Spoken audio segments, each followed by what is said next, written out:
سقطت من العار وصرت يبسة يبسة وحزينة راني هايمة ما نعرف وصرت يبسة يبسة وحزينة راني هايمة ما نعرف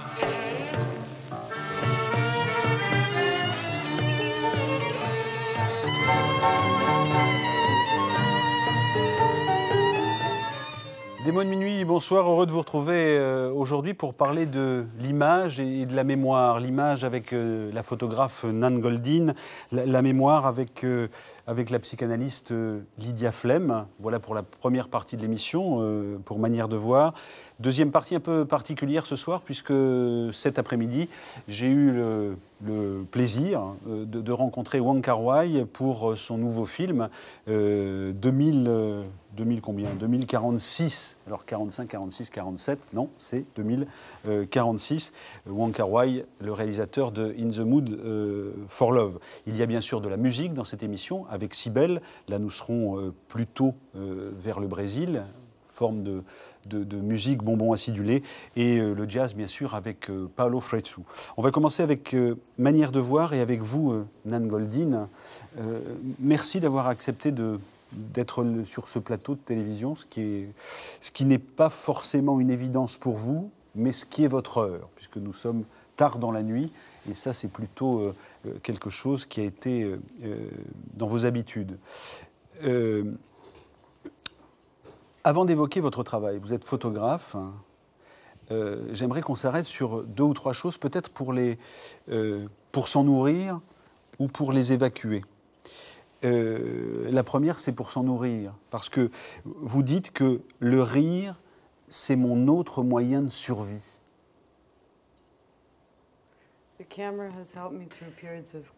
L'appareil photo m'a aidé à traverser de nombreuses crises. Et même si je suis dans un avion et qu'il y a des turbulences, si je prends des photos par la fenêtre, tout d'un coup, j'ai moins peur. Et cela me donne une manière de saisir les choses, de contrôler quelque chose dans le monde, de ne pas être totalement sans point de référence. Donc j'utilise mon appareil photo, je me photographie moi-même beaucoup. Alors on va venir à votre appareil photo dans une seconde, mais ma première question portait sur le fait que vous disiez que le rire est votre autre, et vous avez insisté sur le premier moyen de survie qui était votre appareil photo, qui vous a accompagné parce que vous avez un journal intime et parce que la photographie a permis que vous continuiez votre journal intime. Mais le rire, pourquoi le rire qui est presque en contradiction avec tout ce qu'a été votre vie et toute la douleur qu'a contenue votre vie jusqu'ici?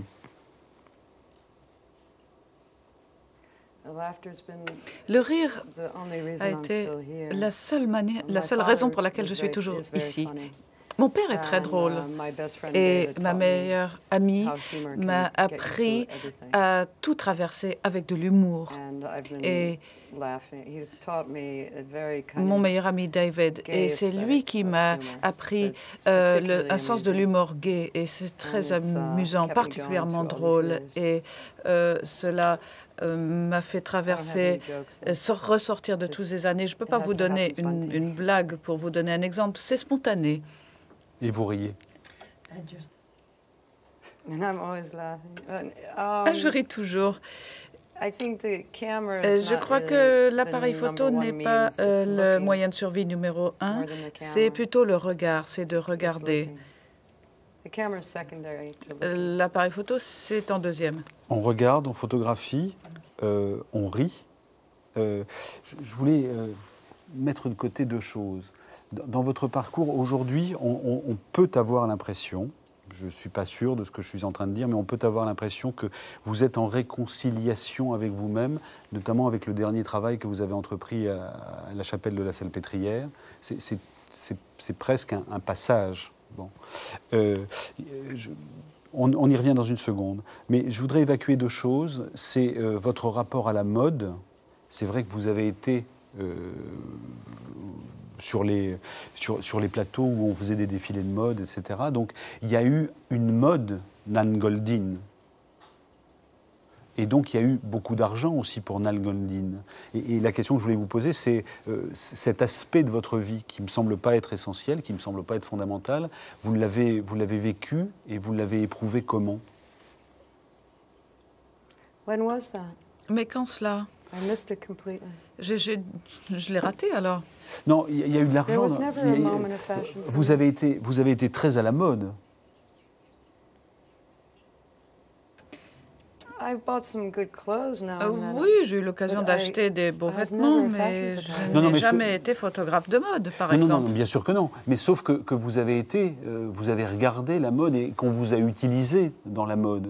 On vous a demandé de photographier et de regarder et de poser sur votre regard sur des choses qui n'étaient pas les choses habituelles qui étaient les vôtres.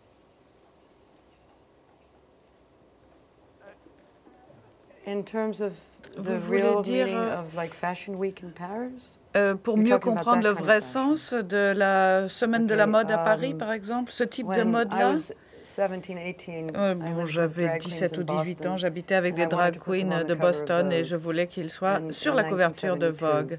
Et en I looked at Guy 72, Bourdin and Harmon Newton, je suis Italian tournée vers French Guy Vogue, Bourdin and et I Harmon worshipped Newton et je And les there was an adorais. aesthetic that we all Il y had, avait une esthétique me and the queens, que nous of, partagions tous, fashion.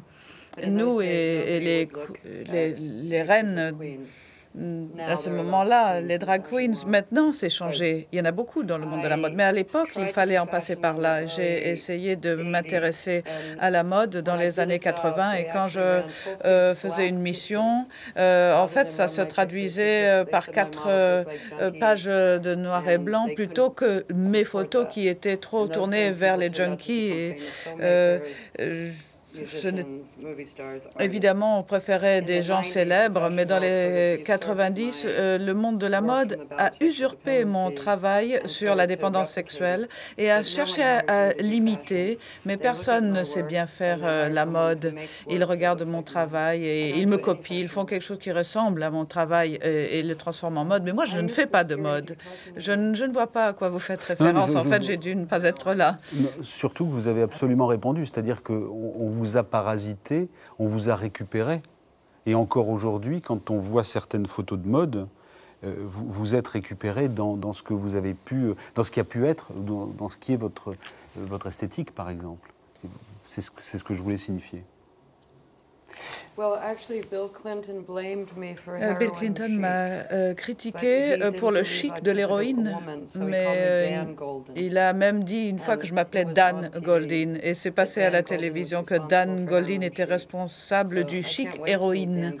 Et bon, c'était tout embrouillé, mais moi, en tout cas, je n'ai pas pris de photo de quelqu'un qui se shootait pour pouvoir vendre une chemise. Non, je suis d'accord avec vous, hein, c'était la récupération dont vous avez été victime, enfin en tout cas tel que vous le dites.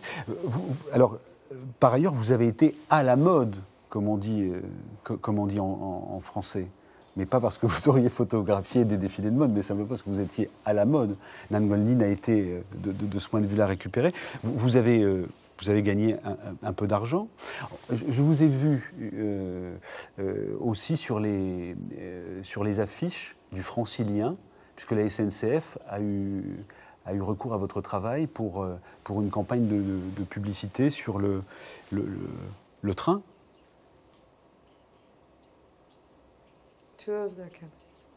Deux campagnes même. Deux campagnes, j'adore les trains.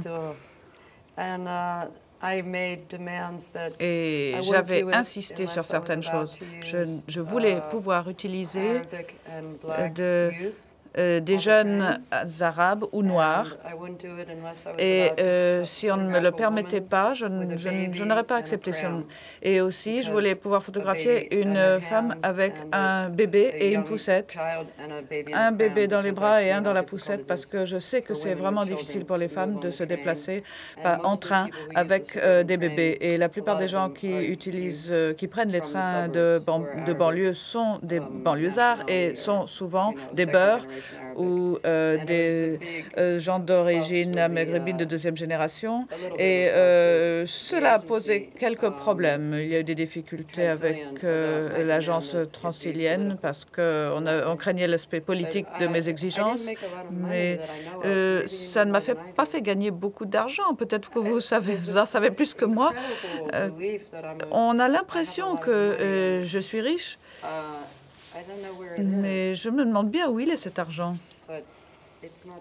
Ce n'est pas vrai. Je ne sais pas non plus. Bon. Si vous le trouvez, prévenez-moi. Bon, Nan, on va un peu aller dans votre travail quand même, parce que c'est l'essentiel.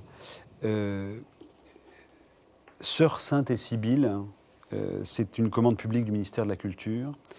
Dans le cadre du Festival d'automne, c'est jusqu'au 1er novembre à la chapelle Saint-Louis de la Salpêtrière. Et là, vous êtes je disais tout à l'heure que vous étiez d'une certaine manière en réconciliation avec vous-même. En tout cas, vous êtes au plus proche de ce que vous êtes et de votre souffrance et de la manière dont vous avez exprimé votre souffrance en la photographiant. Et en même temps, dans ce travail-là, on est déjà dans autre chose. Il y a de la photo, mais il y a du texte, il y a de l'image qui bouge. Et donc, on va vers autre chose. Qu'est-ce qui vous a amené à dire oui ? Parce que ce qui est montré à la Salpêtrière, c'est quelque chose qui doit être de la douleur pour vous.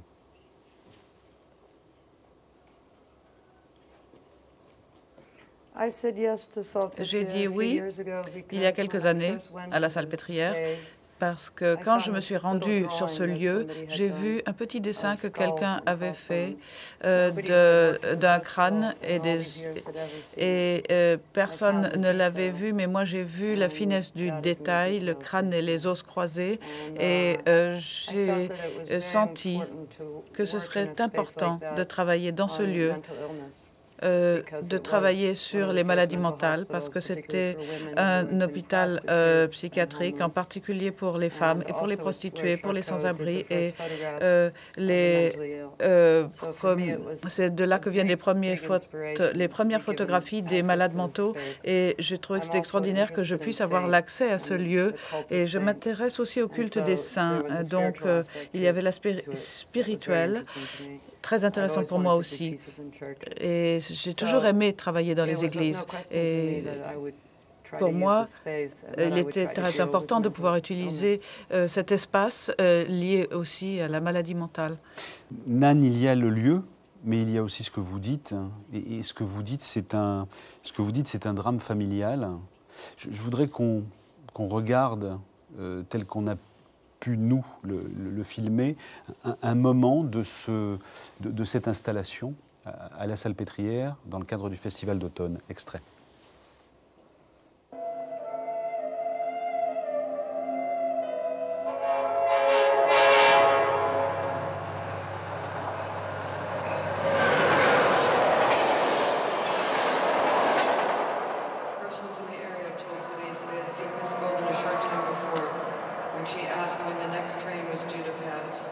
Shortly before 5:30 p.m., a person said, Miss Golden put her pocketbook on the ground next to the tracks, then lay down across the tracks as the Capital Limited approached. The train's engineer told police they saw her and nailed the brakes, but were unable to stop the train. Police said the train ran over the girl and dragged her body about 300 feet. Pathological examiner ruled her death as a suicide. Other significant conditions contributing to death: severe mental depression.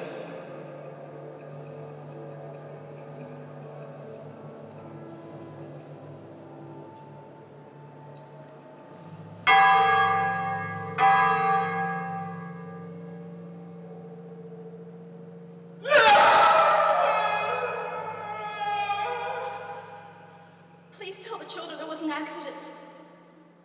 Found in her purse, it's from Conrad. Droll thing life is, that mysterious arrangement of merciless logic for a futile purpose. The most you can hope for is some knowledge of yourself that comes too late. A crop of unextinguishable regrets. Oh, Father, tell me, are you weeping?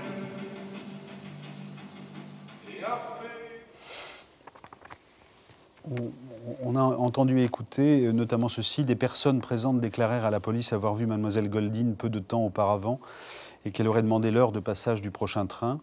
Peu avant 17h30, selon un témoin, Mademoiselle Goldin aurait posé son sac par terre à côté des rails, puis s'est allongée sur la voie tandis que l'Express Capitol Limited approchait. D'après le témoignage des mécaniciens du train, ils avaient freiné au maximum dès qu'ils l'avaient vue sans parvenir à arrêter la locomotive. Selon la police, le train est passé sur la fille, traînant son corps sur une centaine de mètres. Les médecins légistes ont conclu à une mort par suicide. Autre circonstance significative ayant contribué à la mort, une grave dépression. Nan Goldin, vous parlez dans le travail de la salpêtrière, de votre sœur qui s'est suicidée à 18 ans de cette manière. Vous parlez également de vos parents. Vous parlez enfin de vous et des douleurs et de leurs conséquences que ça a eu, puisqu'on vous voit aussi dans ce travail qui est le vôtre. On vous voit aussi dans un hôpital psychiatrique. On vous voit aussi en autodestruction. Et comment est-ce que on peut donner ça au public? Comment est-ce qu'à un moment, donner cette souffrance est possible? Ou qu'est-ce qui fait qu'on peut la donner?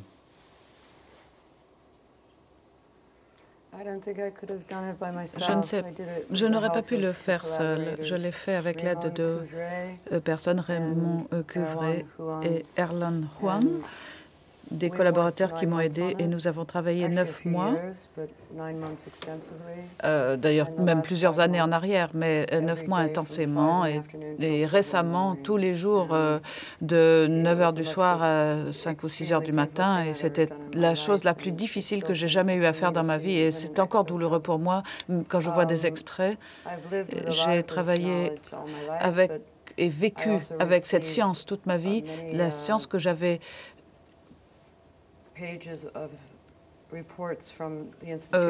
reçu en même temps que les pages de rapports dont j'ai pris connaissance récemment venant de son institution. Et cela a été très dur de le revivre et de découvrir cette nouvelle information sur l'état de ma sœur.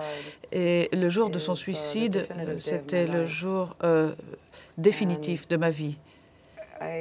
Et l'ensemble du concept, c'est 3 femmes. Il y a aussi Barbara et Sainte Barbe. Sainte Barbe. Et elle est enfermée dans une société patriarcale, dans le conformisme. Elle ne veut pas se rendre au conformisme et elle ne veut pas suivre les désirs de son père. Dans le cas de cette sainte Barbe, et ma prison à moi était plus ma propre prison, auto-imposée, parce que je me suis adonnée aux drogues. Au début, c'était une liberté, ensuite, c'était une prison. Et je me suis vue dans ma dépression, j'ai une dépression complète, et je l'ai montrée. Je ne sais pas si d'autres artistes ont été aussi loin, se sont montrés dans leur dépression, se sont photographiés, filmés, l'ont montré. Pour moi, c'était très important de le montrer. Et je crois que tout le monde ne comprend pas forcément le sens de l'automutilation, et c'est quelque chose que je voulais montrer au public. C'est un tabou à notre époque. Le suicide était le tabou à l'époque de ma sœur lorsqu'elle l'a commis dans les années 60. Et ce que vous dites très bien aussi, c'est que vos parents n'ont pas accepté cette idée du suicide et ils ont habillé autrement la réalité. Enfin, ils ont essayé de reconstruire une inexact. Mon père ne l'a pas fait. Il a été coupable de ça. Non, non, il n'a pas fait cela. Tout le monde se sentait coupable, sauf moi. Le suicide tue plus d'une personne, je dis toujours. Ma mère est celle qui voulait tout cacher et qui a voulu que l'on pense que c'était un accident. Mais de toute façon, c'était dans les journaux dès le lendemain matin. Mais mon père n'a pas essayé de masquer la chose. La culpabilité, ce n'est pas que le complexe père-fille. J'ai beaucoup appris en lisant les archives, les documents d'archives. Et il y en a qui sont trop douloureux pour moi. Mais j'ai voulu les partager avec le public. J'ai partagé aussi avec le public la vision de moi-même battue quand j'avais été tabassée par mon copain. Et j'ai voulu aussi me montrer lorsque j'étais sous l'effet de la drogue. Certains de mes amis ont appelé ça mon esprit missionnaire. La question qui reste en suspens dans votre travail, et ce sera ma dernière question sur l'installation de la salpêtrière, c'est que pouvez-vous dire aujourd'hui à vos parents? Que pouvez-vous encore leur dire? Est-ce que vos parents pourraient voir cette installation et ce travail?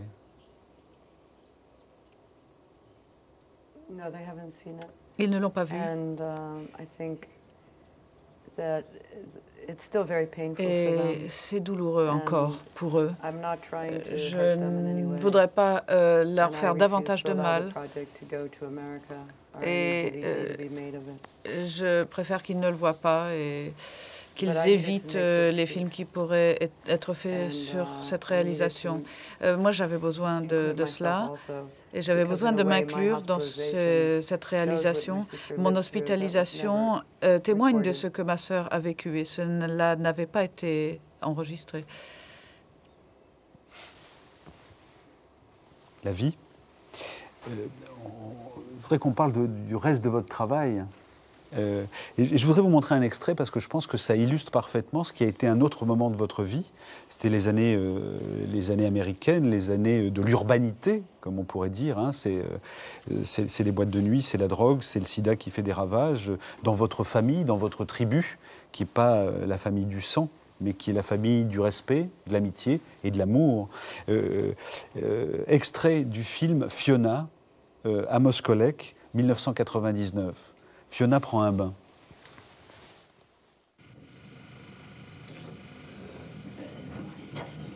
Yeah, right. Using her talents to the fullest. Tell me about this man you met. Do you like him? He's okay. I'm very leery of any kind of relationships. So I'm happy it's so briefly. I get so depressed and it always works out so horribly. And I never really look at relationships at all. Usually sad most of the time. I don't trust men. I don't either anymore. Sometimes I'm really drawn to them, but I don't trust them. I always meet a new one and think something really cool is going to happen, and then it doesn't happen, and then I don't like them anymore. But I try, and then I keep trying, but then I think it's stupid to keep trying because they're all so, I don't know, they're so frightened. Why are men so frightened of everything? Especially when you dates. Oh, I hate dates. I don't want to go on dates. There's no man in my life. I've been married twice already. Have you? Disastrous. Un univers qui est proche du vôtre. Hein. Je vous ai vu sourire. Vous connaissez Fiona, enfin le film d'Amos Kollek? Oui, je connais le film. Et en voyant le film, je me vois. Franchement, dans certaines scènes, cela pourrait être moi. J'ai vécu cette vie qu'il a très bien décrite, dont il a fait un très beau film. Bon, je ne connais pas les personnages qui sont représentés, mais en tout cas, je sais que cela pourrait être moi, cela pourrait être certains de mes amants. Et ça a été vous, quand on regarde votre travail, qui redonnez actuellement aussi à Paris, au musée du Jeu de Paume, hein, c'est la balade de la dépendance sexuelle, qui dit ce que dit Kollek dans son film avec Fiona et Anna Thompson.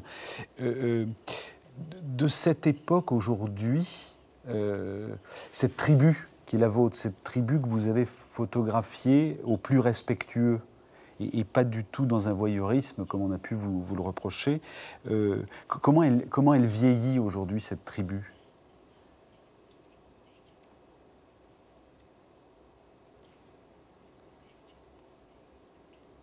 Most of them are dead. Ah, Almost everybody is dead. ils sont presque tous morts. My family's, the Ma people that I tribu was meant to get était old with composée and de personnes carried avec my qui je pensais history and vieillir et nous aurions shared porté my notre life histoire with, ensemble, nous and who avons are my partagé family notre are almost vie. all dead. Eh bien, ma tribu, AIDS. presque tous ses membres sont We got morts, hit by morts AIDS du in sida. 1981. Depuis 91, My friend died. cela a commencé. And Mon premier ami est mort et It was before there was any treatment il n'y avait pas encore de traitement and any even comprehension of what it was. et on ne savait même pas très bien de quoi il s'agissait. Those that are still Et ceux alive, qui sont encore vivants, my best friend is still my best friend. mon meilleur ami Since I est was toujours mon meilleur 14. ami depuis que j'ai And 14 ans. he's surviving. Et lui, il s'en sort. There's a few of us left and we're Il y sort en a of quelques-uns the qui sont survivors. encore là. Nous sommes And les we're- survivants. There's some sort Et- of survival guilt, I think. Et je crois qu'on a une culpabilité du survivant d'ailleurs. En même temps, cette culpabilité, je le disais tout à l'heure, on retrouve votre travail, je voulais signaler chez Phaidon le terrain de jeu du diable, et ça illustre ce que vous venez de dire, ça illustre votre propos. Le diable, il est dans une maladie qui s'appelle le sida et que vous côtoyez, ou vous avez côtoyé. Aujourd'hui, si je vous montrais le film de Colette, c'est parce que c'est du cinéma, et que dans votre désir aujourd'hui, il y a apparemment la volonté de passer à autre chose, c'est-à-dire de passer, alors que la photo a été l'essentiel de votre travail, comme un journal intime depuis toutes ces années, de passer à autre chose, et aussi parce qu'on découvre dans votre travail aujourd'hui des photographies de paysages. Et d'un seul coup, votre spiritualité, elle s'exprime dans autre chose que cet amour, mais aussi cette douleur dont vous venez de parler. I was taking landscapes all J'ai pris along, des but photos de people used to paysages say- En tout au cachette, long de ma en vie. cachette. I hid them. Et je les cachais, People oui. used to say to me Et about les my gens sex pictures, everyone takes pensaient those, but que they keep them in a drawer. c'était And I les just images take my de sexe que landscapes les gens and gardaient dans leur photos. tiroir, alors que I moi, think c'est they le were good contraire, c'est les photography. images de And paysages then que je I gardais finally dans le fond du published them. tiroir.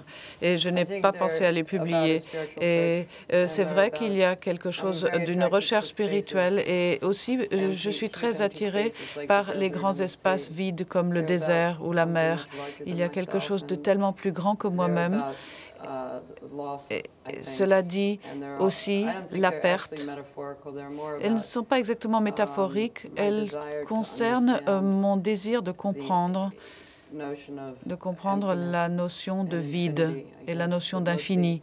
I was brought up as an Et atheist, and I was taught j'étais about the athée black hole dans mon when I was éducation. about On 4. m'a parlé du grand trou So I didn't noir scream about dès ghosts que when I was a child, j'avais I screamed 4 ans. about black Donc holes. je ne pleurais pas And I à cause des think, fantômes, mais à this cause is finally my des way trous of noirs. filling up those Et black je crois holes. que ces photos, c'est Is with la those manière de landscapes. remplir le trou noir. Et vous voulez faire une comédie aujourd'hui à plusieurs millions de dollars, hein, c'est ce que vous dites quand vous riez, puisque le rire... bon. Vous feriez du cinéma à plusieurs millions de dollars aujourd'hui? Oui, non? Absolutely. Mais oui, But I've been complètement. making movies all along, Mais just j'ai like fait des Chris films Marker tout au made long, Magic comme Chris Day. Marker. I've been making about Nous, sexual differences j'ai since fait un film 1981. sur la dépendance And sexuelle depuis 45 80. minutes long with over 700 slideshow. C'est dans la mesure où je fais des diaporamas avec 700 images, où j'ai un grand nombre de diaporamas et j'y ai mis de la musique. Donc ça veut dire que déjà je voulais dépasser le stade de la photo. Cela ne me suffisait pas d'être photographe. Depuis que je suis petite, je ne veux pas être photographe. Alors les films, ils vont commencer maintenant. Alors, dans une seconde, je vais demander à Lydia Flem ce qu'elle a entendu de vous, ce qu'elle a écouté de ce que vous avez dit. Je préciserai simplement justement que dans le montage qu'on voit au Jeu de Paume... Moi aussi, je voudrais savoir ce que j'ai compris de ce que j'ai dit. C'était juste, en tout cas. Donc simplement dans le montage, hein, dans ces... alors j'avais compté, enfin j'avais pas compté, mais en tout cas j'avais lu qu'il y avait 728 images qui étaient séquencées par la musique. Et dans la musique, on a à la fois du Charles Aznavour, on a du Boris Vian. Et donc, c'est quelque chose qui nous parle. Et puis, je voulais vous dire une chose, parce que j'avais cette envie-là, une chose qu'on a découvert dans cette émission il y a quelques années, et par rapport à la nature dont vous parliez il y a une seconde. Et certains Indiens d'Amérique, quand ils sont en communion avec la nature, disent « mitakuye oyasine ». Et Mitakuye Oyasin se traduit par « au nom de ce à quoi j'appartiens ». Et je trouve que vous l'avez dit d'une certaine manière ce soir. Lydia Flem, qu'avez-vous entendu de ce qu'a dit Nan Goldin? J'ai envie de dire une très belle fragilité qui force le respect, l'attention et qui traduit merveilleusement notre sensibilité d'aujourd'hui à travers une œuvre. Je trouve ça merveilleux de pouvoir puiser aussi profondément en soi pour offrir une œuvre au public. C'est vrai que là, il y a quelque chose qui est donné. Oui, c'est un grand don. On continue cette conversation dans une seconde. On va faire pas une pause musicale, mais on va se nourrir avec la musique. Je vous propose d'écouter Cybèle. Cybèle, c'est 26 ans, c'est le Brésil. Enfin, c'est le Brésil et c'est l'Italie, parce que Cybèle est une chanteuse d'origine italo-brésilienne. Sao Paulo, elle a beaucoup connu les nuits aussi, à Sao Paulo, mais son mode d'expression, c'est plus la musique que la photographie. Dans ses inspirations, on trouve de la samba, de la pop, de la bossa, du jazz électro. Voici un extrait de son dernier album. Ça s'appelle Inutile Passagen et elle est accompagnée par Felipe Pagani à la guitare. On écoute Cybèle.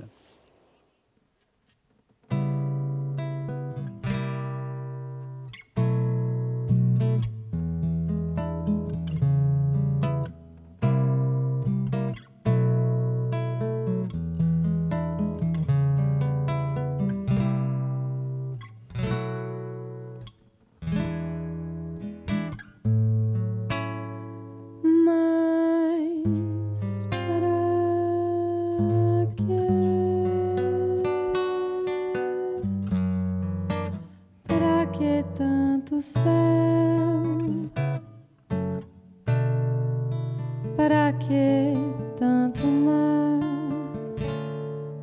Para que?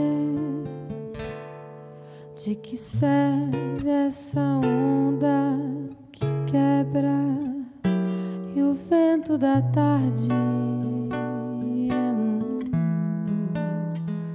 De que serve a tarde? Inútil paisagem.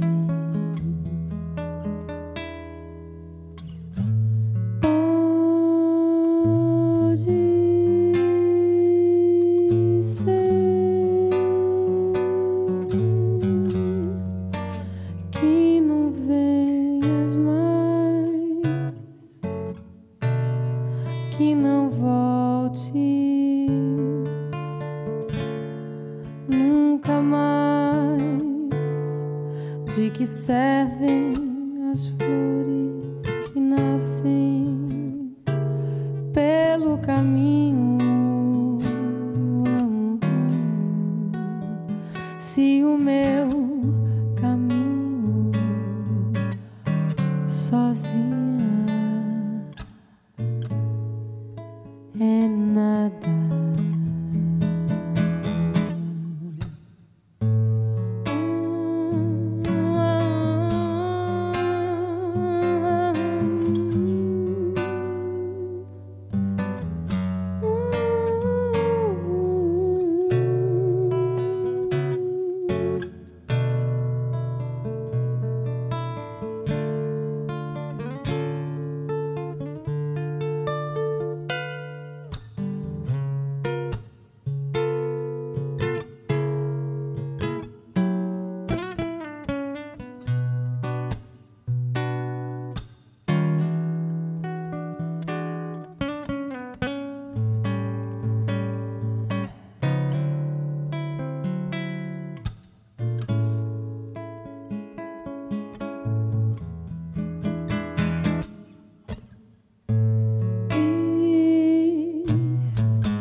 If you ever come to me, what's the use for my wonderful dream, and why would they leave me?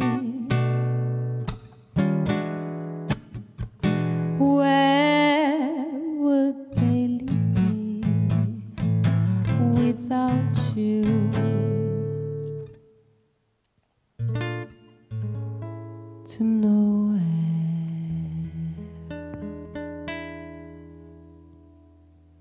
To nowhere.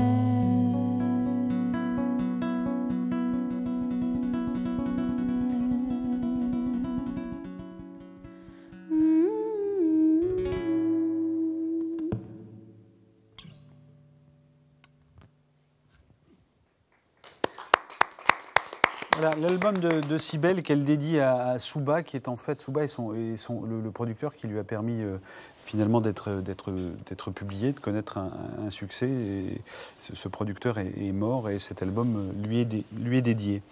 Lydia Flem, vous êtes psychanalyste, de formation sociologue, et votre regard, parce que vous êtes aussi écrivain, et votre regard quand vous parlez de psychanalyse, quand vous parlez de Freud, quand vous parlez de Casanova par exemple, et quand vous signez aujourd'hui au Seuil votre dernier livre qui s'appelle « Comment j'ai vidé la maison de mes parents », est un regard et qui conduit à une écriture qui est vraiment aussi proche de la psychanalyse que de la sociologie.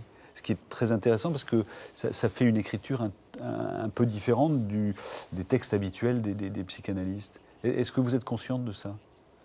Je ne me voyais pas entre psychanalyse et sociologie, mais ce n'est pas faux. Disons que je cherche aussi à écouter, enfin là pour Freud et pour Casanova, c'est d'abord de les entendre comme des écrivains et d'essayer d'écouter leurs textes avec une oreille peut-être littéraire aussi. De faire parler les textes, de faire parler les lettres de Freud, en plus de ses textes théoriques, et de faire parler les mémoires de Casanova, pour essayer que les mots disent des choses aux mots, que les mots se mêlent. Quand dans l'homme Freud, vous avez dans l'introduction cette formule « Avec lui, j'ai compris que la barbarie est le propre de l'être humain et la civilisation une tâche sans relâche, jamais achevée, comme l'amour ou l'écriture ».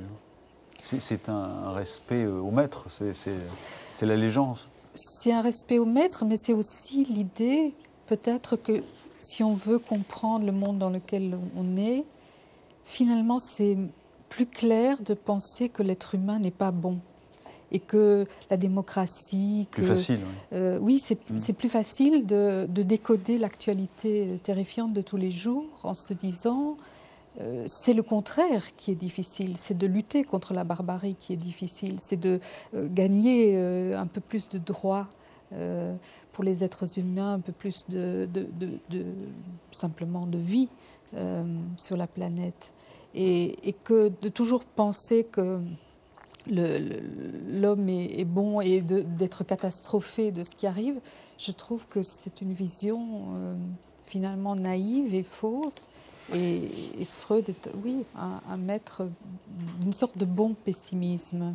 Alors, dans l'homme Freud, finalement, par le truchement du quotidien, vous montrez la puissance du génie. Enfin, autrement dit, les petites manies font l'homme, ou oui. En tout cas, quand les petites manies, l'intérêt pour l'archéologie, c'est pas forcément une petite manie, mais le rapport au train, par exemple. Hein. Mais ceci, par exemple, est ce qui va nous amener à votre dernier livre, l'argument archéologique de l'histoire lui facilite la démonstration, lui facilite à Freud, hein, la démonstration de l'importance du passé, la force du passé que l'on suppose disparu et qui est pourtant parfaitement conservé, c'est sa puissance de réparation d'un présent démoli. L'origine n'est pas seulement une nostalgie romantique, elle véhicule un principe de guérison. Oui, parce que, au fond, Freud, quand il découvre l'inconscient, il est, pour un scientifique du 19e siècle et du début du 20e, mais à ce moment-là, il est encore au 19e siècle, c'est l'idée, pour lui très difficile, de parler de quelque chose qui ne se voit pas. C'est un homme du microscope, Freud. C'est un homme qui a fait ses études de neurologie avec un microscope devant l'œil. Et là, c'est l'invisible. Et il gardera jusqu'à la fin de sa vie le désir de voir l'inconscient. Alors, l'image, la métaphore archéologique l'aide évidemment, lui permet de s'imaginer que comme il y a des tessons de poterie ou des morceaux de statues qu'on peut retrouver sous terre, eh bien, on peut trouver dans l'inconscient des choses refoulées que l'on peut ramener à la conscience. Ou dans l'héritage. Ou dans l'héritage. Ce qui nous amène à votre dernier texte, court texte, livre de, alors je retrouve, livre de 152 pages et livre 100 points. Oui, final. 100 points final, oui. Pourquoi ? Parce que il me semblait que le point final voulait signifier que le deuil était achevé, et ce n'est pas ce que j'éprouvais. J'avais le sentiment que la grammaire m'aidait à dire quelque chose là qui n'était pas achevé, qui restait ouvert. Est-ce que c'est votre... Enfin, on peut avoir l'impression que c'est votre premier texte personnel. Très directement, oui. Je pense que je me raconte beaucoup à travers les autres textes. Bien sûr, mais... Un peu plus dans La Voix des amants. Mais en effet, c'est un premier texte réellement à la première personne. Voix des amants, travail de décryptage sur le son sans les mots. En tout cas, ce que traduit le son ou ce que les mots peuvent... Oui. Enfin, bon. Et l'amour à l'opéra aussi. L'amour à l'opéra. Bon. Mais comment j'ai vidé la maison de mes parents, livre court, je disais il y a une seconde, pourtant 2 livres. C'est un livre sur l'héritage, comment est-ce qu'on devient l'héritière légale de parents qui sont morts, et en même temps, il y a l'aliénation du silence, et cette chose qu'on découvre après, autrement dit l'Holocauste, qui ressurgit alors qu'une génération a été condamnée au silence. C'est étrange ces 2 livres en un et dans un très court texte, mais il y a manifestement 2 livres. Oui, je pense que c'est vrai. Je crois que beaucoup de gens se sont reconnus dans la partie héritage et deuil, et peut-être moins de gens m'ont parlé de cette partie qui concerne plus le silence après la Shoah. Mais les deux existent pour moi, parce que j'ai découvert dans la maison de mes parents non seulement des milliers d'objets, mais aussi des papiers qui portaient témoignage de cette expérience des camps pendant la Deuxième Guerre mondiale. Combien sommes-nous à vivre sans en parler à personne ce double deuil qui nous ébranle et nous fragilise par la violence des sentiments qui nous animent soudainement? Combien d'entre nous se sentent-ils emportés par des vagues d'émotions souvent inavouables?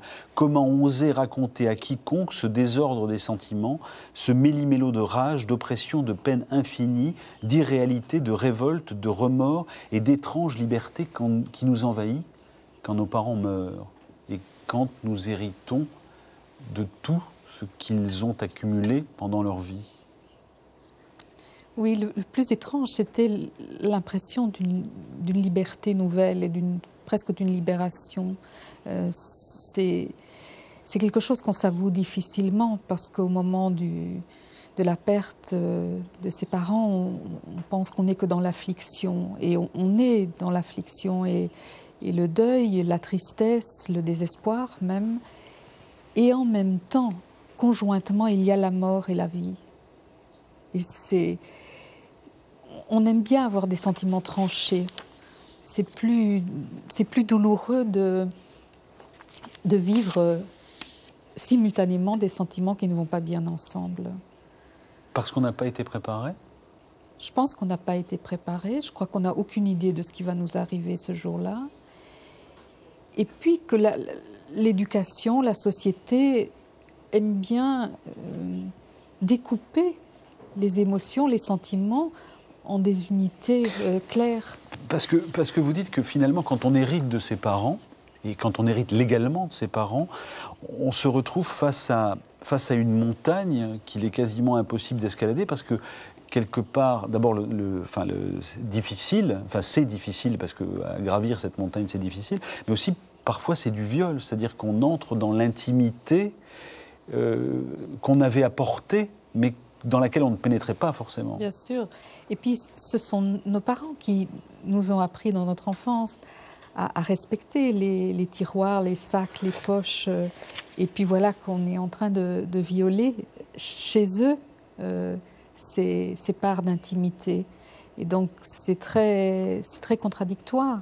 Comment faites-vous quand vous arrêtez? Parce qu'en même temps, alors oui, bon, vous êtes drôle aussi dans ce que vous racontez.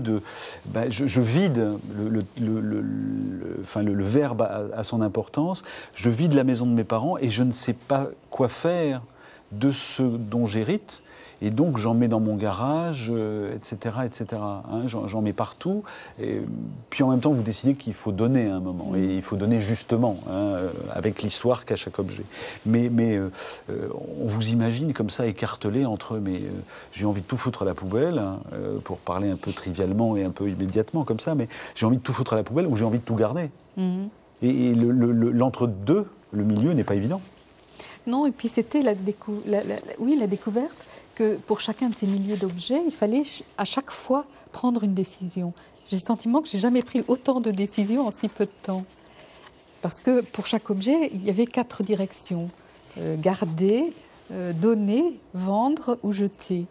Et vous imaginez des milliers de fois, 4 choix à faire. C'était énorme.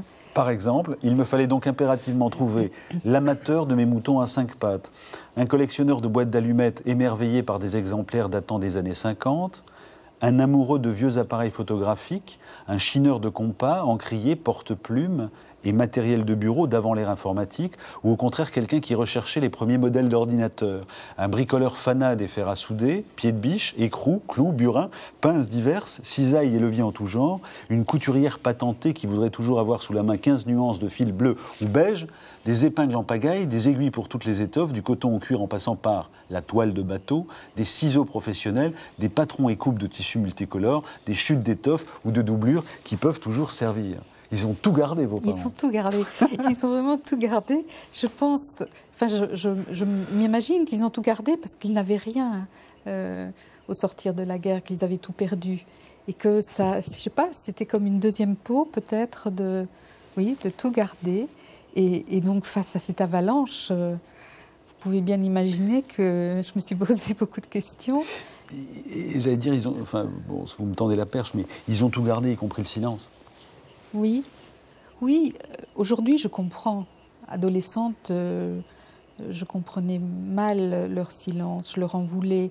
Aujourd'hui, je comprends qu'ils ont fait le pari de la vie et pour survivre, ils ont écarté les traumatismes qu'ils ont vécus.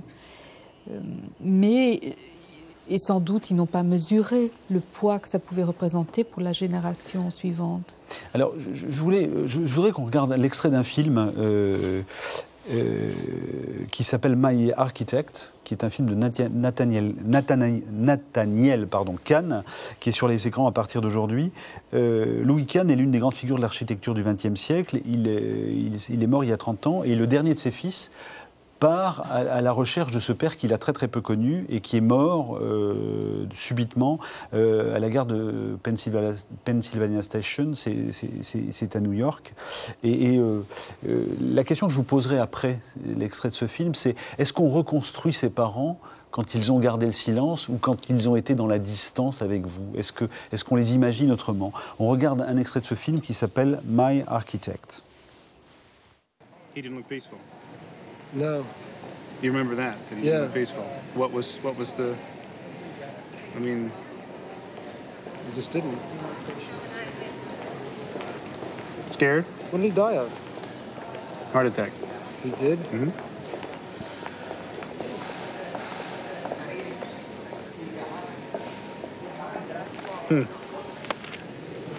So that's a real sad story that you didn't know your dad at all. I have a kid who's 18 years old, and I didn't get to see him from the time he was 8.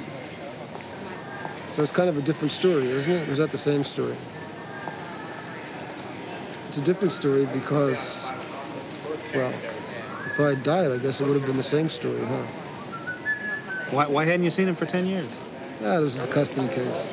Did you want to keep him? Sure, my kid, my son. I mean, I don't just feel sympathy for you, I feel sympathy for Lou. Why? Because you were his son. He man has feelings for his son. I know there must have been some kind of social convention that somehow kept you apart. And I don't want to make excuses for that social convention. Whatever it was, out with it. I mean, down with it. That's bad. Whatever it was bad. It's just sad.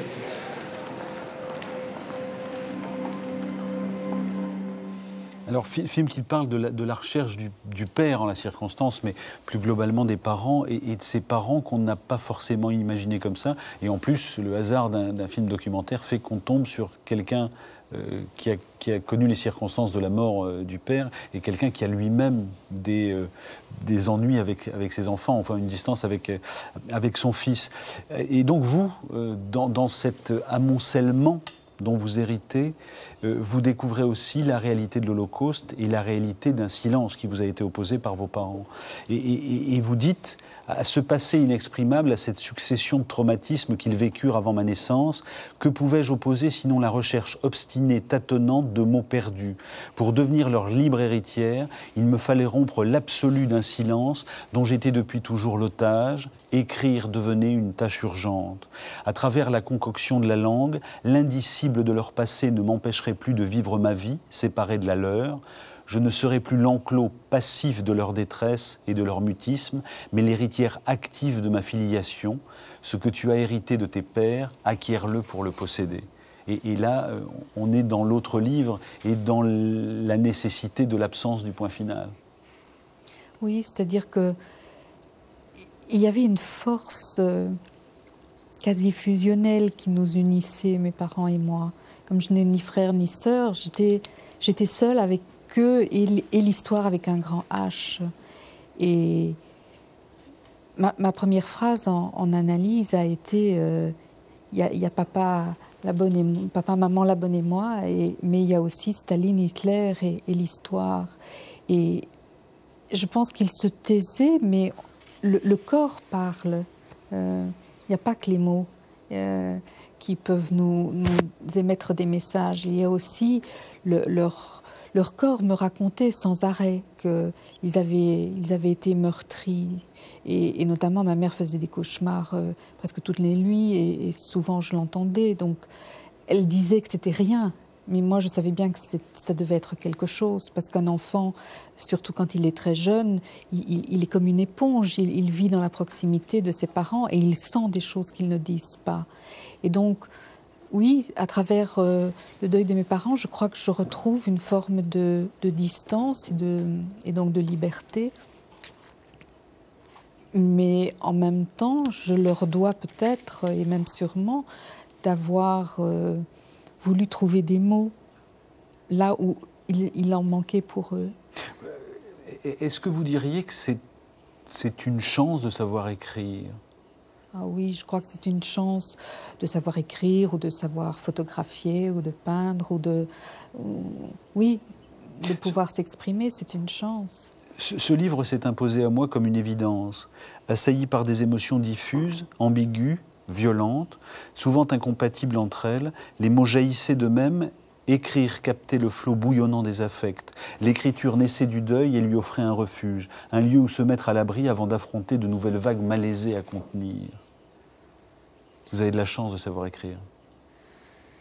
Je crois que c'était une grande chance pour moi de pouvoir écrire ce livre. En fait, j'allais le matin dans la maison de mes parents et puis l'après-midi, j'essayais de capter, de collecter ce que j'avais ressenti dans la situation. Et donc, oui, je crois que c'est une chance de pouvoir transformer la souffrance et les sentiments en autre chose. Émission Le Cercle, 12 mai 1999. L'un de nos invités était Emmanuel Finkiel, qui est réalisateur du film Voyage. Et je vous propose de regarder un extrait de ce film, puisque lui est fils de cette génération qui a connu le silence. Et dans cet essai documentaire, il a accompagné des Juifs qui avaient vécu l'Holocauste, et dans leur quotidien, mais aussi dans leur voyage aux sources du mal. Extrait. Le film montre des sensations, des sentiments des personnages, de gens qui ont vécu chacun leur histoire, mais au plus profond de leur chair. Et ils sont tous sauf démonstratifs. Moi, ça m'intéressait de les prendre sous cet angle-là. Il y a tout un tas de films, de documentaires, de films de témoignages où les gens témoignent, et il en faut, bien sûr.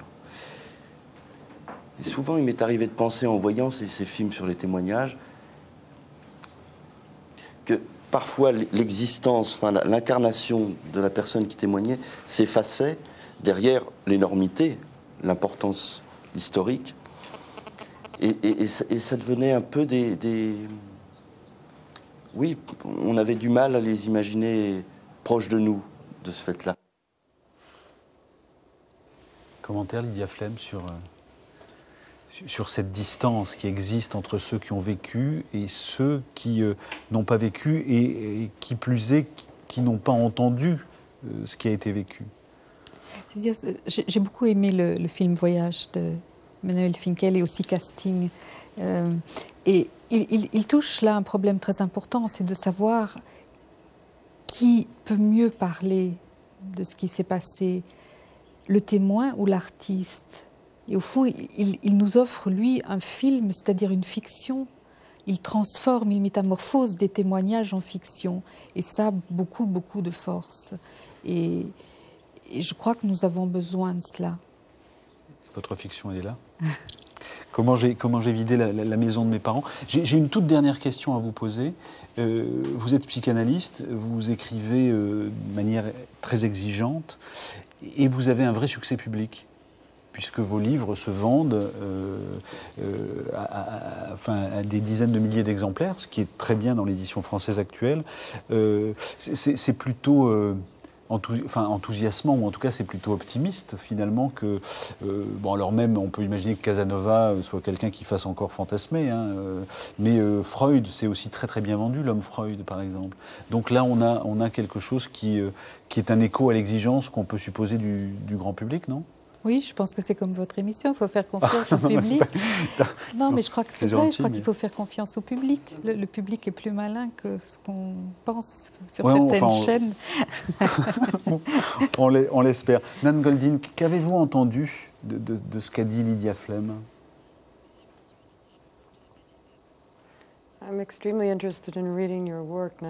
J'ai vraiment envie de lire vos livres maintenant. J'ai été très touchée par votre travail. Je crois qu'il y a tout un mouvement aux États-Unis d'enfants qui survivent à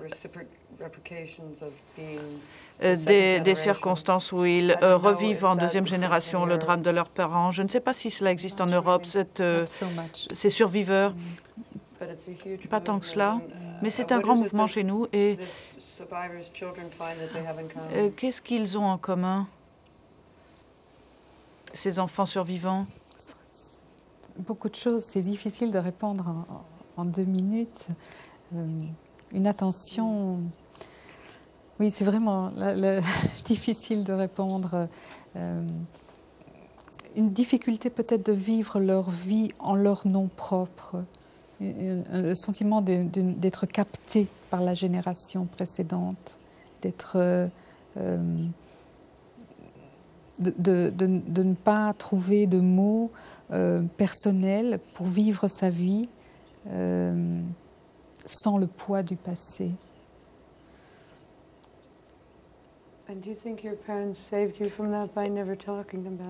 Et vous pensez que vos parents vous ont sauvé en ne vous en parlant jamais? Non, je ne pense pas, mais je crois que c'était leur désir. Oui. Ils ont pensé que c'était bien de faire ça. Mais malheureusement, dans les familles, les silences pèsent autant que les mots. Je vous propose d'écouter un peu de jazz. Et ensuite, on va continuer cette émission avec Wong Kar-wai dans une seconde. Le jazz, c'est Paulo Frechu. Il fait partie de ces musiciens silencieux. Et c'est beau ce qui se passe entre vous, là. Le regard que vous échangez et la confiance que vous vous donnez. Voilà, mon œil traînait. Donc, Paolo Fresu, c'est du jazz, ce qu'on appelle quelqu'un qui joue plutôt en sonorité, qui est finalement ce qu'on appelle un jazzman silencieux. Il est né en Sardaigne. C'est un enfant de la trompette, puisqu'il a joué de la trompette dans la fanfare de son village. Ensuite, il a gagné l'Italie, puis la France, et il a fait partie de ces jazzmen italiens qui se sont épanouis en France, notamment à partir du milieu des années 80, autour d'Aldo Romano. On va l'écouter jouer un de ses morceaux qui s'appelle, une de ses créations, ça s'appelle Mint, et on le retrouvera à la fin de cette émission.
Paolo Fresu, qu'on retrouve à la fin de cette émission et dont vous voyez sur vos écrans le dernier album. On va parler cinéma, si vous voulez bien, mesdames.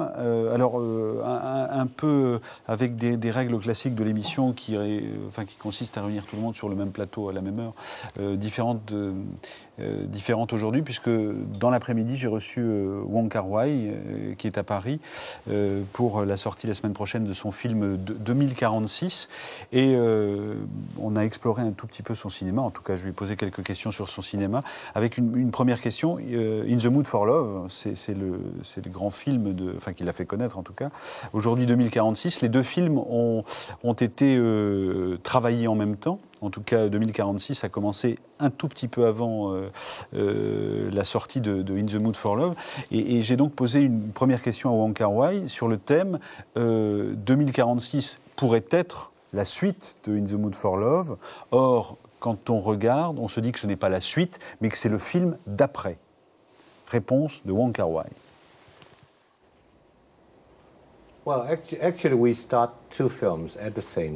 En fait, nous avons démarré le tournage des deux films en même temps. Il a fallu interrompre le tournage de 2046 pour pouvoir terminer celui de In the Mood for Love. Pour moi, le seul point commun qu'on peut trouver entre les deux films, c'est ce personnage. Le personnage qui est incarné par Tony Leung, l'écrivain. Mais pour moi, il y a des différences entre ces films, entre ces deux films. Je ne pense pas que 2046 soit la suite de In the Mood for Love. On traite de deux questions différentes. In the Mood for Love est une histoire d'amour, alors que 2046 est une histoire à propos de l'amour. Est-ce qu'on pourrait quand même dire que parce qu'il y a cette proximité de fabrication entre les deux films, finalement, inconsciemment, In the Mood for Love continue à vous habiter quand vous réalisez 2046 ? Parce que le spectateur est dans cette parenté entre les deux films, forcément.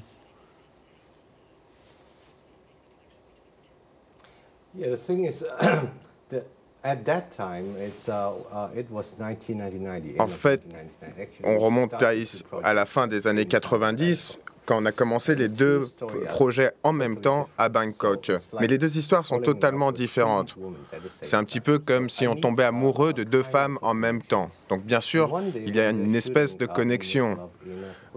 Maintenant, un jour, on était en train de tourner In the Mood for Love et dans l'hôtel, on a vu un numéro de chambre, 2046, et c'est à partir de ça que j'ai eu cette idée de connexion. Donc on voit une certaine continuité qui rend les choses plus simples. Mais en même temps, ça complique également les choses. En effet, on voit aujourd'hui cette connexion et ça a une influence. Il y a eu une influence sur l'histoire de 2046. Alors, votre thématique, le spectateur est subjugué par la qualité formelle et la qualité esthétique de vos films. Si on s'arrête à la thématique, on est dans des thèmes qui vont de la perte à l'amour impossible, dans 2046 à la mémoire, sur cette idée aussi que en amour, il est presque impossible de vivre ici et maintenant ce qui arrive entre deux êtres. Donc, dans votre cinéma, j'opposerais finalement la beauté formelle et un pessimisme de la thématique.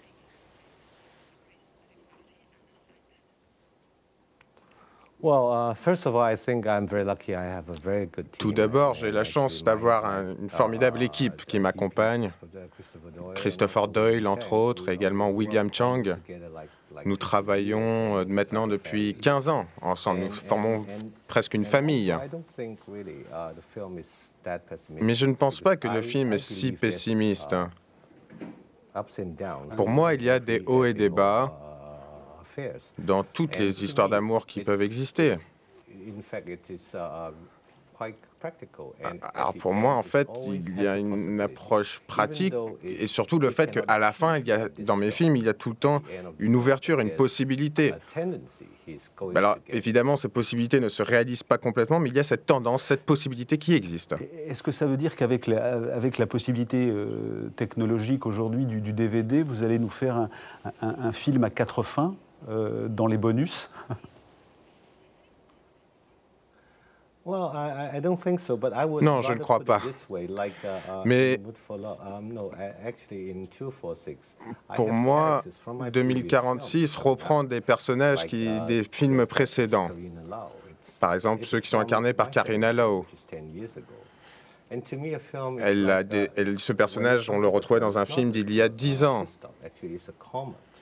Et pour moi, je serais ravi de pouvoir retrouver tous ces personnages et dans la vie en général, vous retrouvez les personnes que j'ai connues il y a 10 ans. C'est un petit peu comme retrouver des amis qu'on n'a pas vus depuis très longtemps et qu'on croise au hasard dans la rue. Ils font forcément partie de votre vie, les personnages font partie de votre vie.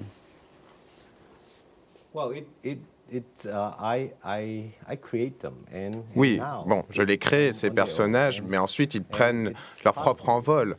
Mais en même temps, ils restent au sein de moi, et ça, je ne le nierai pas. Nous allons regarder un extrait de 2046. Ce film a été sélectionné à Cannes cette année. Parmi les interprètes, ceux que vous avez choisis, auxquels vous êtes fidèles, Tony Leung, Gong Li, Zhang Ziyi, Takusha Kimura, Fat Wong et Maggie Cheung. Extrait.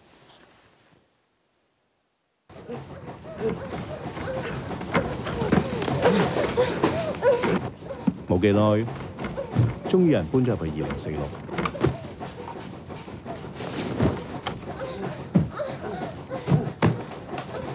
哎，有完没完你们？大早上的就搞这玩意儿，你们快活了，别人睡不睡啊？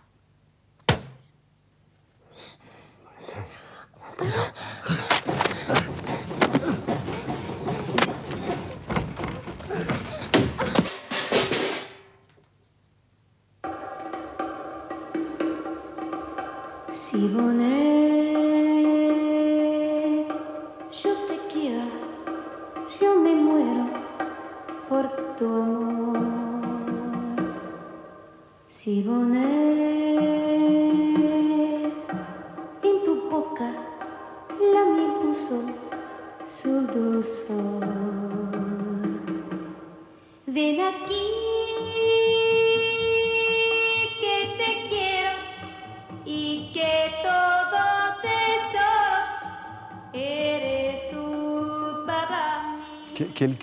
Un aperçu sur l'une des histoires enchevêtrées dans votre film.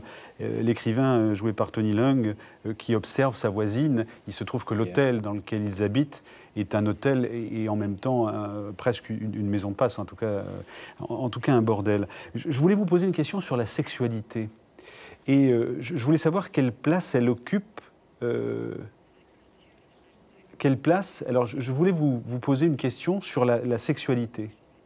Et je voulais vous demander quelle place elle occupe dans votre thématique sur l'amour.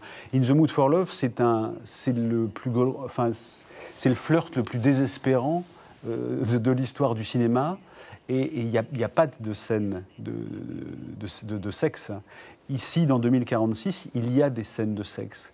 Et pourquoi est-ce qu'elles n'existent pas dans In the Mood for Love, dont vous dites que c'est une histoire d'amour, et pourquoi est-ce qu'elles existent dans 2046? Où est-ce que vous mettez la sexualité? Ou je pense à Chungking Express, par exemple. Il y a peu de sexualité explicite.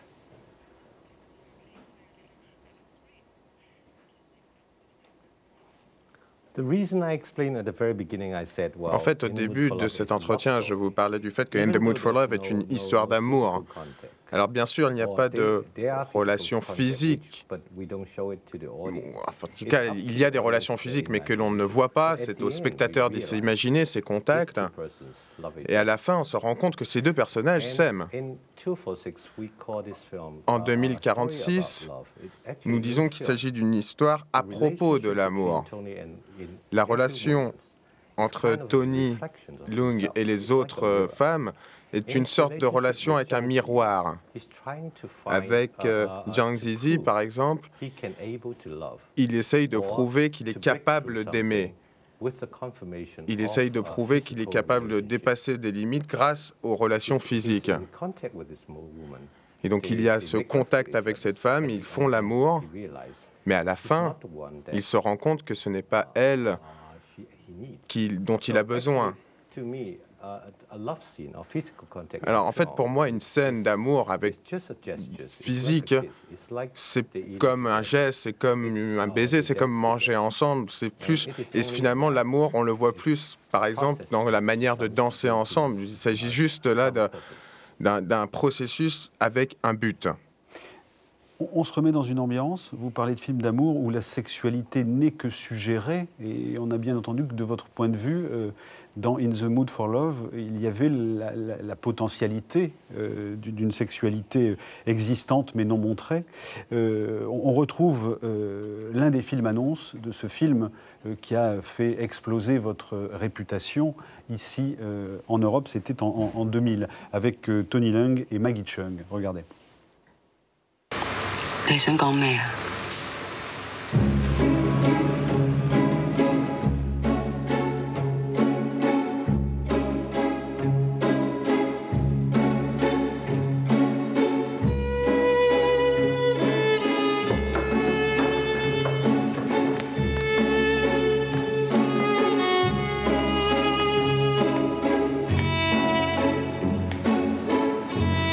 我冇諗過你會嚟。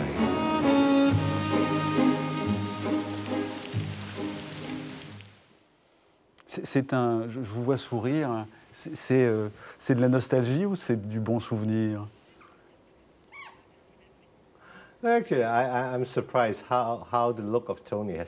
En fait, je suis surpris de voir comment Tony a énormément changé au cours de ces 5 dernières années. Le temps passe très vite. Alors ça veut dire qu'il a vieilli, mais vous dites qu'en même temps, par rapport aux lieux qui sont plutôt des lieux assez restreints dans lesquels vous tournez, vous dites que c'est le seul qui finalement est capable de surmonter les fatigues d'un tournage un peu épuisant. Et vous dites que c'est un génie. Je vous ai lu disant de lui que c'était un génie en tant qu'acteur. Oui, effectivement, je pense que Tony Leung est un génie. Je l'ai vu âgé, devenir plus âgé et en même temps garder la même personnalité. Donc c'est pas véritablement qu'il a vieilli. En fait, il a différents aspects et il arrive à mettre en œuvre la plupart de ces facettes dans son film, dans sa manière de jouer. On le retrouve ça avec Zhang Ziyi, avec Maggie, avec Fei Wong, etc. Et à chaque fois, on voit en fait différentes facettes d'un homme. En fait, pour moi, c'est dans ce film qu'il est au sommet de son art. Parce que c'est très difficile. Il ne faut pas oublier qu'il y a 5 très grandes actrices chinoises. Et c'est très dur dans ces cas-là pour l'acteur de véritablement réussir à attirer l'attention. C'est à lui de s'imposer en quelque sorte. Alors, bien qu'il y ait toutes ces actrices prestigieuses, je crois que le spectateur comprend que, en voyant ce film, n'importe quel homme qui a été amoureux peut s'identifier au personnage. La scène du taxi, par exemple, où on peut être tout seul et penser à l'être qu'on aime. Ouais. On revient sur votre style. Et dans les 2 extraits qu'on a vus, en tout cas dans l'extrait, dans la bande-annonce, la musique est systématiquement là, et c'est une musique qui systématiquement pousse au rêve. Est-ce qu'elle ajoute? Est-ce qu'elle souligne? Est-ce qu'elle l'emmène ailleurs? Est-ce qu'elle ouvre une porte?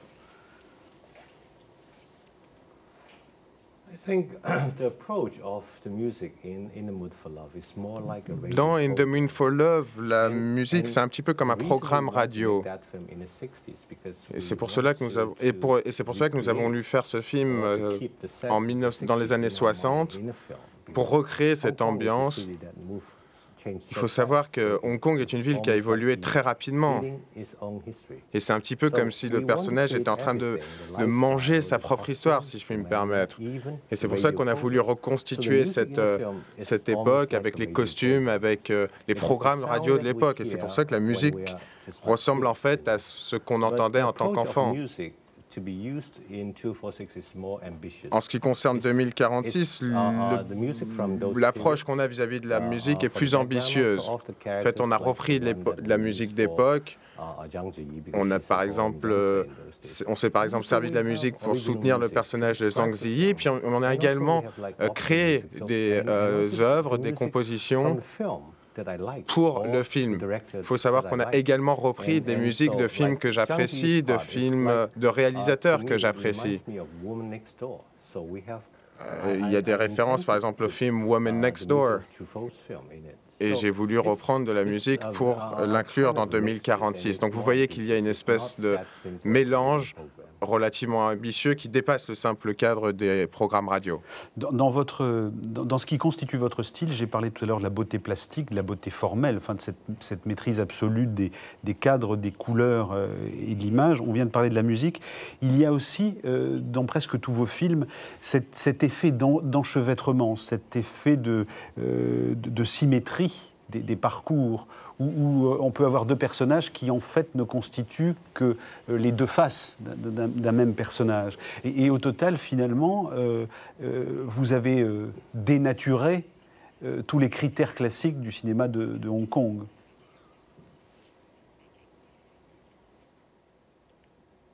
En fait, je n'ai pas une approche tellement analytique vis-à-vis de mon propre travail. On n'est pas si conscient de cela, de à quoi doit ressembler notre film, comment faut-il l'éclairer ou comment faut-il le filmer. Tout d'abord, il y a une grande part de subjectivité. Il s'agit également d'une manière pour nous de résoudre les problèmes qui se posent. Le style ou la forme d'un film peut très bien être le résultat d'un problème qu'on a rencontré pendant le tournage. Dans Chungking Express, par exemple, il a fallu arrêter d'utiliser une certaine type de caméra, une caméra au point. Il a fallu changer de manière de procéder. Et c'est ça qui a donné cet aspect stylisé. Dans In the Mood for Love aussi, j'ai voulu reprendre le cadre formel des années 60, notamment en ce qui concerne les communautés shanghaïaises. Et en fait, pour mon caméraman, c'était un petit peu la torture, parce que lui, il adore bouger, il adore se déplacer, et d'avoir des plans fixes comme ça, pour lui, c'était très ennuyeux. Alors, j'ai une autre question qui sera peut-être la seule question un peu personnelle que je me permettrai. C'est la complexité des personnages que vous décrivez. Est-ce qu'elle est forcément la vôtre? Non, je ne pense pas. L'avantage que l'on a lorsqu'on est un réalisateur, c'est que l'on peut traiter d'expériences que l'on n'a pas dans la véritable vie. Par exemple, on a voulu faire un film en Argentine, et ce tout simplement parce que j'avais envie d'aller en Argentine, et c'est un pays que je voulais visiter depuis longtemps. Pareil, j'ai voulu tourner mes films dans certains quartiers parfois un petit peu chauds, à Hong Kong, et là encore, j'y allais parce que je n'y avais jamais été. En ce qui concerne les personnages, je tire mon inspiration de quelqu'un d'autre, d'une autre personne.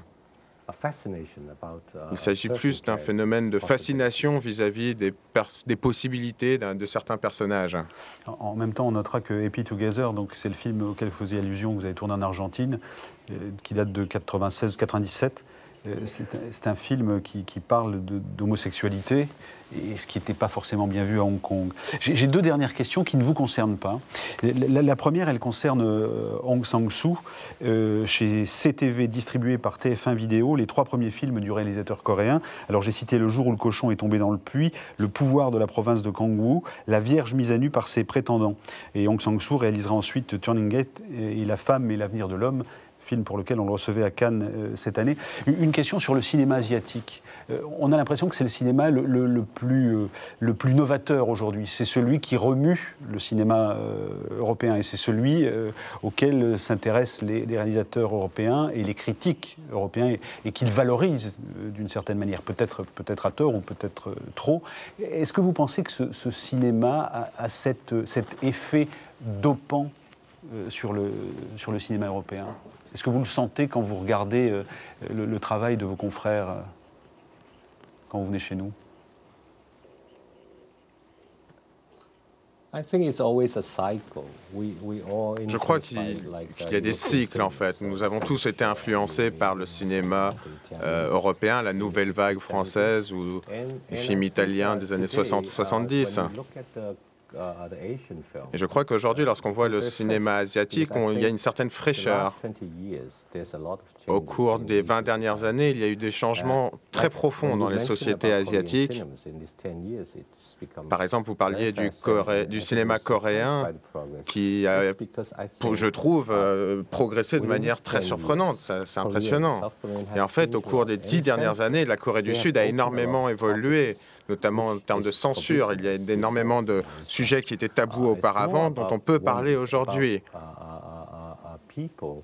Donc, en fait, il s'agit plus de la manière dont évoluent les personnes dans une société que véritablement l'évolution des histoires qui sont racontées. En fait, il y a donc un ensemble d'éléments nouveaux dans le cinéma asiatique et je pense que, bien sûr, cela va attirer l'attention du reste du monde, mais on ne peut pas vraiment savoir quels seront les prochains cycles, on ne peut pas vraiment le déterminer avec précision. Alors, je vous parlais d'Aung San Suu, et la dernière personne dont je voulais vous parler dans cet entretien, c'est Nan Goldin, qui est l'invitée de l'émission. Et vous dites d'elle qu'elle a inspiré votre travail. Pourquoi est-ce que vous avez finalement ce regard sur son travail, et pourquoi vous y puisez une inspiration?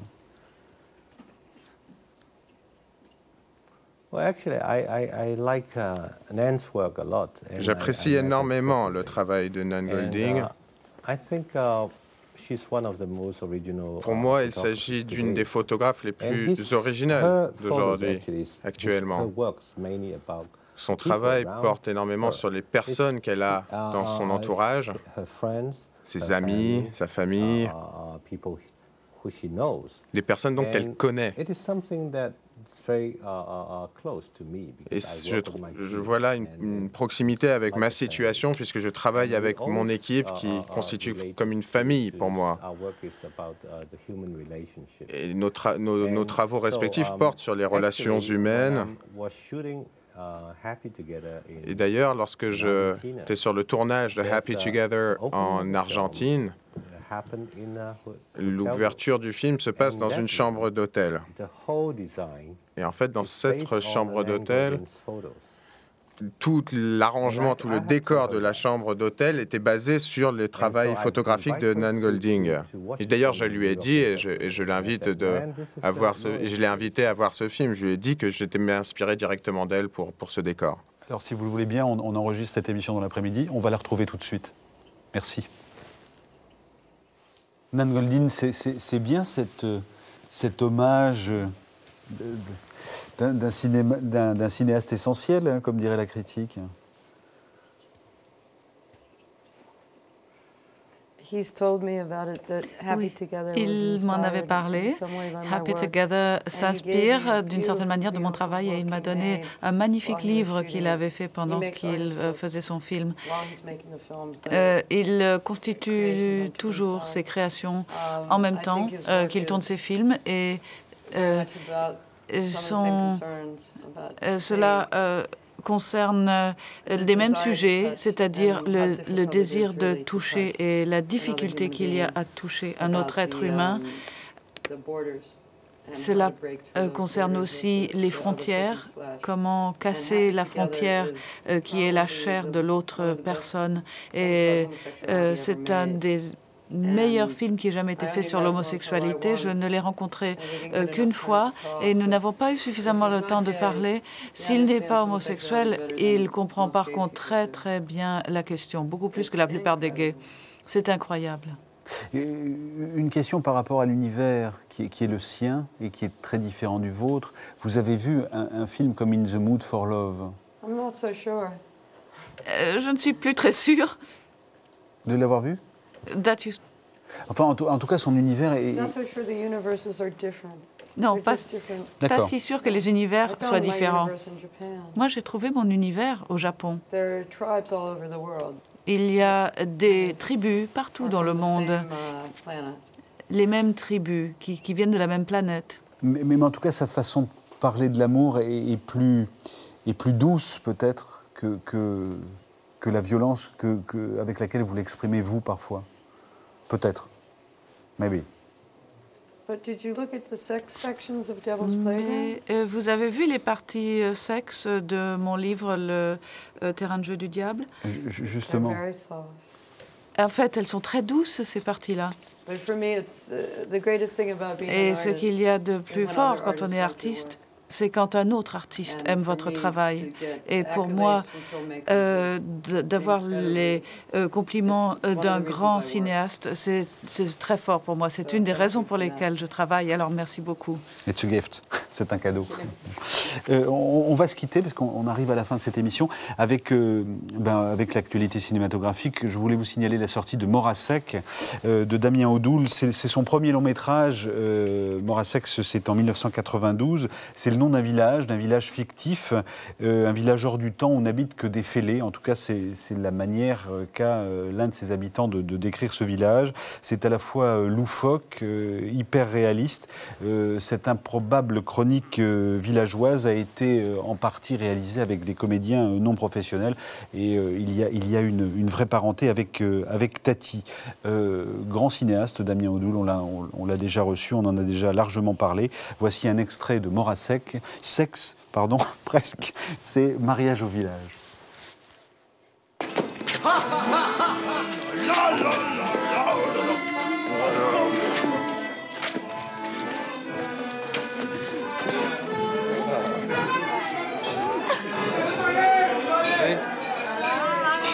Et vive les mariés.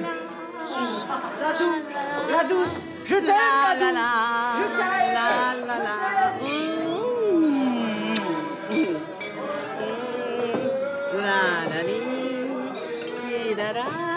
Je voulais te remercier. De quoi? Je suis vraiment bien avec lui. Je l'aime de plus en plus. C'est bien, tant mieux.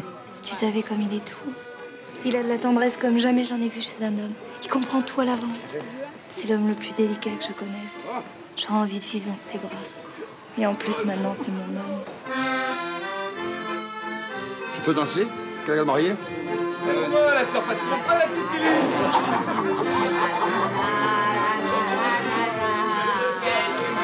Par la Barbie Jake, le premier qui rira aura une tapette. Mais ça va pas, j'ai pas ri du tout. T'es complètement cinglé. Je m'excuse, c'est à cause de la panique, on recommence.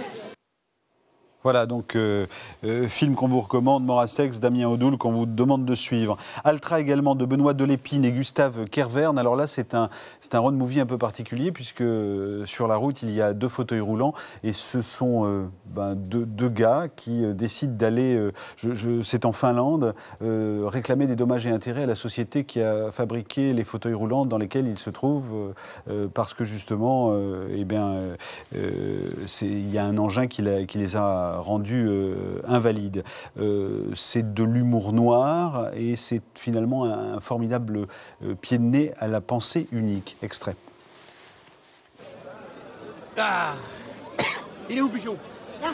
Non. Celui qu'on a vu passer en premier, c'était qui? Evert. C'est qui, Evert? Champion du 70 champion du monde. 70 champion du monde. Tu te rends compte, ça, Jérémy? 70. Et si tu additionnes la victoire de son père, 90. À eux deux, ils sont 98 champions du monde. Non, monsieur, vous vous trompez, monsieur. Ah, je dis, vous vous trompez, là. Où je me trompe? Non, mais faut pas écouter tout ce que dit ton papa. En fait, Evert, il a été 6 fois champion du monde. Son père, 2 fois. En tout, c'était 8 fois. Qu'est-ce que j'ai dit? 90.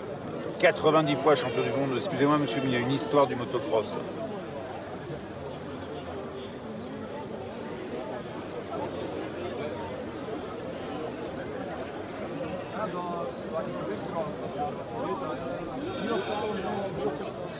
Écoute-moi bien, Superman. C'est pas parce que t'as perdu tes jambes qu'il faut ouvrir ta grande gueule devant mon fils. T'as compris? Ah, c'est bon, Jérémy, c'est bon. Pas de la chance, quel gamin. Tu sais ce qu'on va faire, Jérémy? On va aller à la cantine. Parce que nous, on peut aller à la cantine. On peut aller, on peut revenir, aller, revenir, autant qu'on veut. Tu veux qu'on y aller en courant, Jérémy? Hein? Que j'ai bon mes jambes. abruti. Et deux autres films que nous voulons également vous conseiller, vous signaler. Struggle de Ruth Mader, c'est une Autrichienne. Elle raconte la rencontre à la frontière entre l'Est et l'Ouest, cet endroit qui a été un no man's land pendant des mois, la rencontre improbable finalement entre une travailleuse clandestine et un divorcé qui est aussi un pervers sexuel. C'est deux solitudes, c'est deux histoires et une manière de raconter qui est bouleversante. Et puis un film dont on avait eu l'occasion de parler dans cette émission, Sébastien Lifshitz, Wild Side, sélection officielle Festival de Berlin en 2004. C'est un très beau film qui met en scène trois marginaux, un clandestin, un michetonner et un transsexuel qui vont trouver dans une relation à trois une forme d'équilibre. Là, c'est une toute petite tribu, mais là aussi il y a du respect, il y a de l'amour. On signalera l'image d'Agnès Godard et une mise en scène particulièrement performante. Mesdames, merci d'avoir participé à cette émission. On va se quitter en musique avec une deuxième création de Paolo Fresu, ça s'appelle Day 3, troisième jour. Il est accompagné par Alex Keane à l'électro et B.G. Cole à la guitare pedal steel.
Voilà, Paolo Fresu, on va se quitter avec trois petites informations. Maury Kanté, qu'on recevra dans 15 jours dans cette émission, sera en concert au Café de la Danse les 19 et 20 octobre prochains. Je voulais vous signaler deux livres. Alice Miller a été psychanalyste et depuis des années, qui est aujourd'hui une vieille dame, Alice Miller a beaucoup travaillé sur finalement cette contradiction qui était imposée à l'enfant d'avoir à subir les traumatismes que peuvent lui faire subir ses parents. Et finalement, cette obligation culturelle qu'il a d'aimer malgré tout ses parents qui lui font subir des traumas. Dernier livre d'Alice Miller publié chez Flammarion, ça s'appelle « Notre corps ne ment jamais ». Donc notre corps se souvient du trauma quand notre tête nous pousse parfois à dire autrement et autre chose. Et je voulais vous signaler chez Jacques-Marie Lafont, éditeur, de Loublic et Corinne Lelouch, 200 marches. Loublic est un poète. Loublic, à 35 ans, a choisi de se suicider. C'était il y a un peu moins de 10 ans. Corinne Lelouch est sa compagne. Et ces 200 marches, ce sont des notes qui n'ont pas été publiées à l'époque de Loublic. Ce poète qui a eu ce slogan, c'est lui qui a inventé le slogan « Au secours, la droite revient ». Et sa compagne, par amour, a décidé aujourd'hui de marier les notes de Loublic et les siennes. Et ça donne un livre où finalement deux personnes se parlent 10 ans après la mort de l'une d'entre elles. C'est du quotidien, mais c'est beau et c'est de l'échange. Ça s'appelle 200 marches. C'est la fin de cette émission. On se quitte et comme d'habitude, je signalerai que la peine de mort n'a pas été abolie aux États-Unis. Récemment, à Montréal, au Canada, a eu lieu le congrès international contre la peine de mort. Il y a des bonnes nouvelles. La Turquie, l'Algérie et le Sénégal, par exemple, qui ont aboli la peine de mort chez eux alors qu'elle a été rétablie. Et ça, ce sont les mauvaises nouvelles, en Irak, en Inde, en Indonésie ou au Liban. C'est la fin de cette émission. Merci de nous avoir suivis. Il y a actuellement dans les prisons françaises 56 620 détenus pour seulement 49 595 places. Bonsoir, bonne nuit.